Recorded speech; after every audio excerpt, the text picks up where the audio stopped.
मुनियों ने सवाल पूछा, बड़े काम का सवाल। कहते हैं कि भगवान शिव का नैवेद्य ग्रहण नहीं करना चाहिए, ऐसा हमने सुना है। तो इस बाबत में शास्त्र का निर्णय इस बारे में क्या है ये कहिए, और फिर बिल्व का महात्म्य, बिल्व पत्र का महात्म्य क्या है ये भी प्रकट करिए। तो सूत पुराणी ने स्पष्ट कहा कि देखिए, जिन्होंने भगवान महादेव की दीक्षा लिया हो, जो शिव दीक्षा संपन्न हो, जो शैव हो, शिव दीक्षा लिया हो, ऐसे शिव भक्तों के लिए शिव नैवेद्य अवश्य भक्षणीय है, ऐसा कहा जाता है। शिव की दीक्षा से युक्त शिव भक्त पुरुषों के लिए समस्त शिवलिंगों का, जो भी शिवलिंग हैं उन सभी शिवलिंगों का नैवेद्य शुभ है और महाप्रसाद है। इस वजह से उनको उसका भक्षण अवश्य करना चाहिए।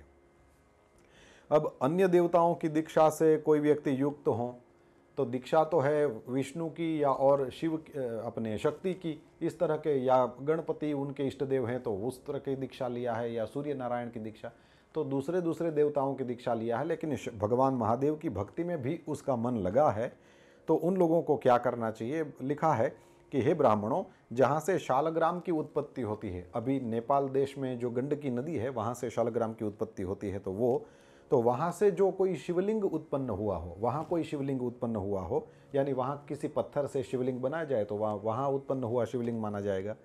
तो उसमें फिर रसलिंग, ये जो पारद होता है उसके लिंग को रसलिंग कहते हैं।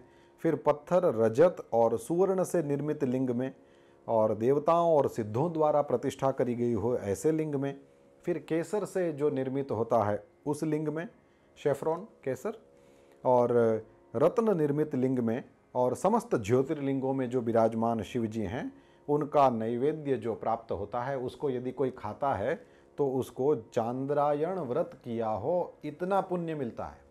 चांद्रायण व्रत आप जानते ही होंगे, यदि नहीं जानते हैं तो संक्षेप में बता दूं।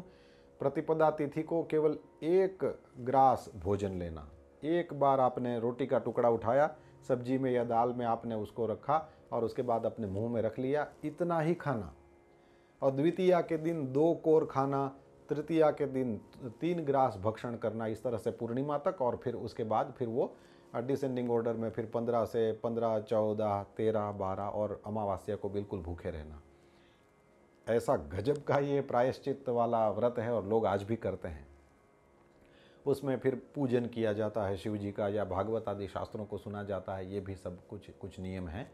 तो वो चांद्रायण व्रत करने का जो फल, वो फल फिर सुन लें, शालग्राम की जहाँ से उत्पत्ति होती है वहाँ के शिवलिंग का प्रसाद, फिर पारद लिंग का प्रसाद, या फिर पत्थर, रजत और सुवर्ण से निर्मित कहीं शिवलिंग हो, या देवताओं और सिद्धों द्वारा प्रतिष्ठित हो, केसर से निर्मित शिवलिंग हो, या रत्न ये माणिक्य और पन्ना और पुखराज और ये सब रत्न, उससे निर्मित शिवलिंग हो, या फिर समस्त ज्योतिर्लिंग। आप कहीं भी त्र्यंबकेश्वर पहुँच गए, या आप केदारनाथ पहुँच गए, या आप काशी विश्वनाथ पहुँच गए, या आप रामेश्वरम पहुँच गए, वहाँ का जो प्रसाद है उस नैवेद्य को भक्षण करने से चांद्रायण व्रत जितना फल प्राप्त होता है। तो बिल्कुल मस्ती से शिव प्रसाद लें, इसमें कोई वो नहीं है।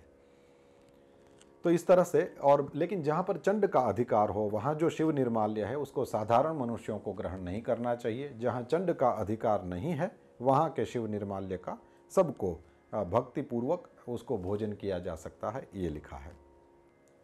अब कहते हैं कि जहाँ बाण लिंग है, यानी नर्मदेश्वर, नर्मदा से जितने भी कंकर प्राप्त होते हैं हमारे यहाँ ये प्रसिद्ध है, तो वो नर्मदेश्वर माने जाते हैं।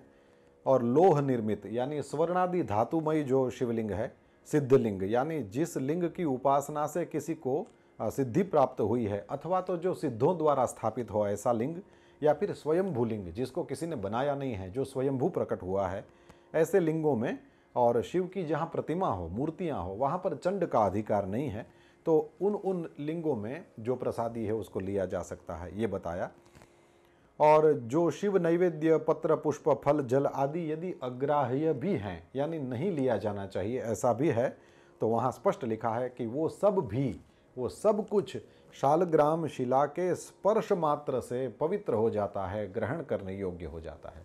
शिव नैवेद्य है, यदि आपको पता नहीं है कि इस शिव नैवेद्य का भक्षण मैं कर सकता कि नहीं कर सकता, तो वो पेड़ा है, मिठाई है, कुछ है, उसको शालिग्राम का स्पर्श करा दो, अब वह नैवेद्य लेने योग्य हो गया, वैष्णव भी ले सकता है। ये शिव पुराण की स्पष्ट आज्ञा है। और लिखा है कि शिवलिंग पर चढ़ाया हुआ जो द्रव्य है वो अग्राह्य है, वो सबको नहीं लेना चाहिए। जो वस्तु लिंग स्पर्श से रहित है, अर्थात जिस वस्तु को अलग रख करके शिव जी को निवेदन कर दिया गया, शिवलिंग वहाँ है, यहाँ पर आपने वस्त्र रख दिया कि हे महादेव ये मैं आपको अर्पित करता हूँ, या कोई वस्तु रख दिया हे महादेव हम आपको ये अर्पण कर रहे हैं, तो वो लिंग के ऊपर चढ़ाया हुआ नहीं है, उसको अत्यंत पवित्र जानना चाहिए, उसको लिया जा सकता है।